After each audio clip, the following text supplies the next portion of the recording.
बंधु माने आजिर एही कार्यक्रम को आपण मानक स्वागत। आजिर एही कार्यक्रमटी कुंभ राशि व्यक्ति विशेष मानक पाए बहुत गुरुत्वपूर्ण अटे, कारण कुंभ राशि व्यक्ति विशेष मानकर जीवन एही सावित्री व्रत ठारू संपूर्ण भाव में बदलिबाकु जाउछि। कारण सावित्री व्रत परे ग्रह नक्षत्र मानकर चलन रे एक परिवर्तन हेबाकु जाउछि।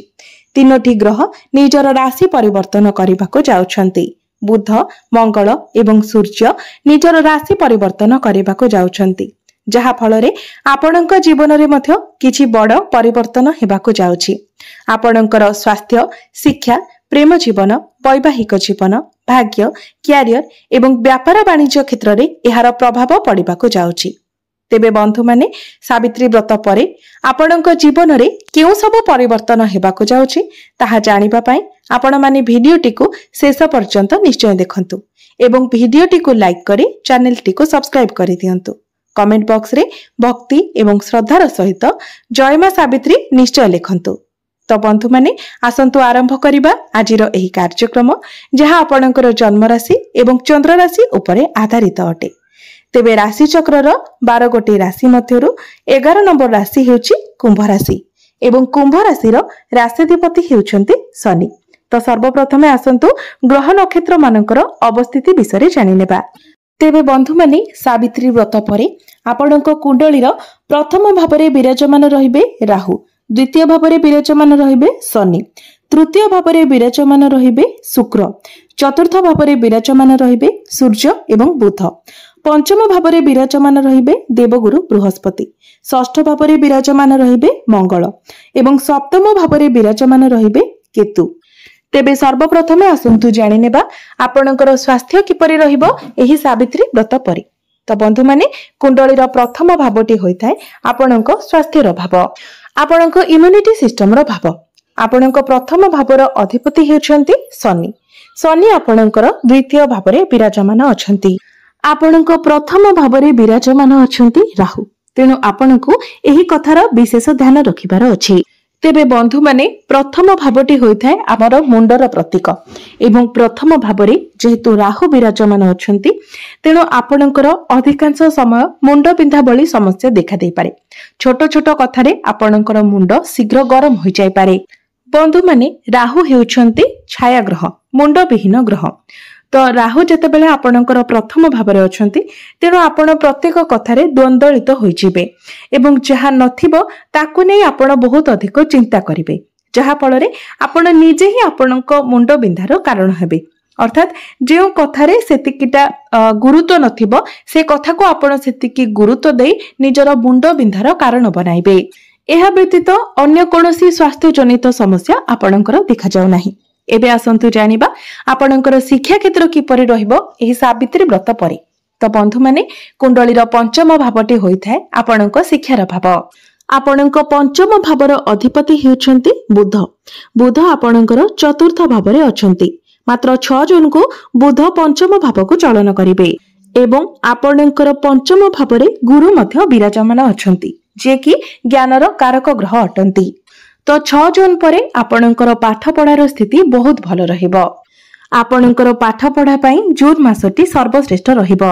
आपण इंटेलिजेंट हेबे, टैलेंटेड रहिबे, आपणकर माइंड शार्प हेबो एवं 6 जून परे जदि आपणकर किछि एग्जाम अछि तो निश्चित भाबरे एग्जाम रे आपण उत्तीर्ण हेबे। आपण जदि मन देई पाठ पढ़ंती तो निश्चित भाबरे पाठ पढ़ा क्षेत्र रे आपण बहुत अधिक सफलता पाइबे। एग्जाम रे निश्चित भाबरे आपण उत्तीर्ण हेबे। एबे आसंतु जानिबा आपणकर प्रेम जीवन किपरि रहिबो एही सावित्री व्रत परे।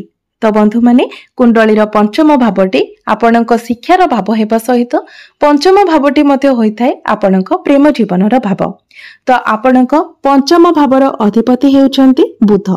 बुध आपणकर चतुर्थ भावरे अछन्ति एवं 6 जून को बुध आपणकर पंचम भाव को चलन करिवे एवं आपणकर प्रथम भावर अधिपति शनि आपणकर द्वितीय भावरे विराजमान अछन्ति। तेबे आपणक पंचम भावरे गुरु विराजमान अछन्ति, तेणु आपणकर पार्टनर को मध्यरे अधिक बुद्धिमता देखा देबो। से प्रत्येक क्षेत्र रे आपणको ज्ञान देबे, आपणको बुझाइबे, कारण बृहस्पति हेउछन्ति ज्ञानर कारक ग्रह। आपणकर पार्टनर एही समय बहुत मैच्योर हेबे एवं प्रेम जीवन मध्य आपणकर जून मासरे बहुत भल रहिबो। आपणक मध्यरे बुझामणा बहुत भल रहिबो, ताळमेळ बहुत भल रहिबो। पूर्वरु जदि आपणक प्रेम जीवन रे कोनोसी भी प्रकारर समस्या थिला, मनांतर मतांतर थिला, तो से सब किछि दूर होई जिवो। एबे आसंतु जानिबा आपणकर वैवाहिक जीवन किपरि रहिबो एही सावित्री व्रत परे। तो बंधु माने कुंडलीर सप्तम भावटी होइथाय आपणक वैवाहिक जीवनर भाव, आपणक जीवन साथीर भाव।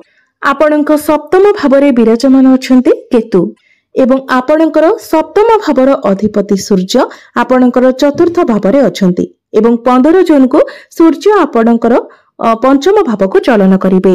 तेबे बंधु माने केतु आपणकर सप्तम भावरे अछंती एवं आगको 1.5 वर्ष पर्यंत केतु आपणकर सप्तम भावरे रहिबे। केतु हेउचंती पापी ग्रह, छाया ग्रह, मुंडविहीन ग्रह। तेणु केतु जेउ भावरे रहिथांती सेही भावरे आपणको असंतुष्टि प्रदान करिथांती। तेणु वैवाहिक जीवन रे मध्य आपण असंतुष्ट रहिबे। आपणकर जीवन साथी आपणको पई जहा कले मध्य सेथिरे आपण संतुष्ट होई परिबे नाही।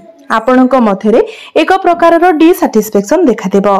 सेमिति जदि देखिबा तो आपणकर वैवाहिक जीवन 60 ରୁ 70% भल रहिबो। किंतु केतु जेहेतु सप्तम भावरे अछंती तो मझिरे मझिरे केतु आपणको डिसैटिस्फैक्शन देबे।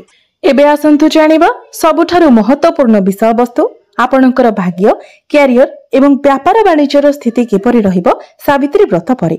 तो बंधु माने कुंडलीर नवम भावटी होइथाय आपणक भाग्यर भाव। तो आपणक भाग्य भावर अधिपति हेउछंती शुक्र। शुक्र आपणकर तृतीय भावरे विराजमान अछंती एवं तृतीय भावरे रही नवम भाव को देखुछंती। बृहस्पतिंकर दृष्टि मध्य आपणकर नवम भाव उपरको रहुछि। तो भाग्य आपणकर भल रहिबो। भाग्य आपणकर 70 ରୁ 80% आपणकर साथ देबो। कारण भाग्यर कारक ग्रह बृहस्पति भाग्य स्थान को देखुछंती। आपणकर भाग्य भावर अधिपति शुक्र मध्य भाग्य स्थान को देखुछंती। तो आपण जदि किछि शुभ मांगलिक कार्य करिबा पई चाहुछंती, किछि बड़ इन्वेस्टमेंट करिबा पई चाहुछंती, किछि बड़ जिनिस किणा किणी करिबा को चाहुछंती तो आपण ताहा करि परिबे। एबे आसंतु जानिबा आपणकर कैरियर, आपणकर कार्य क्षेत्र किपरि रहिबो सावित्री व्रत परे। तो बंधु माने कुंडलीर दशम भावटी होइथाय आपणकर कैरियर भाव, कार्य क्षेत्रर भाव। आपणक दशम भावर अधिपति हेउछंती मंगल। मंगल आपणकर षष्ठ भावरे विराजमान अछंती। मात्र 7 जून को मंगल आपणकर सप्तम भाव को चलन करिवे। 7 जून को मंगल जेतेबेले आपणकर सप्तम भाव आसीबे तो चतुर्थ भावरे मंगल आपणकर दशम भाव को देखिबे। तो बंधु माने आपणकर कैरियर रे जदि पूर्वरो आपणक विरुद्ध रे किछि पॉलिटिक्स चलीथिला तो 7 जून परे से सब समस्या दूर होई जिवो। कार्य क्षेत्र रे आपणको मान सम्मान मिलिबो। कैरियर रे आपणको अचीवमेंट्स मिलिबो। आपणकर कार्य गुडिक मध्य बहुत सहज भाबरे होई जिवो। तेबे एबे भी आपणको निज भितरे धैर्य रखिबार अछि। कारण मंगलंकर दृष्टि आपणकर प्रथम भाव उपरे रहिबो। तरबरिया भाबरे आपण किछि भी कार्य करिबे नाही किबा किछि भी डिसिजन मध्य आपण नेबे नाही। कोनोसी जिनिस को आपणकर प्रूफ करिवार आवश्यकता नाही। आपण केवल निजर काम जेउठारे जेतिकी कथा कहिबार अछि आपण सेतिकी कथा कहंतु।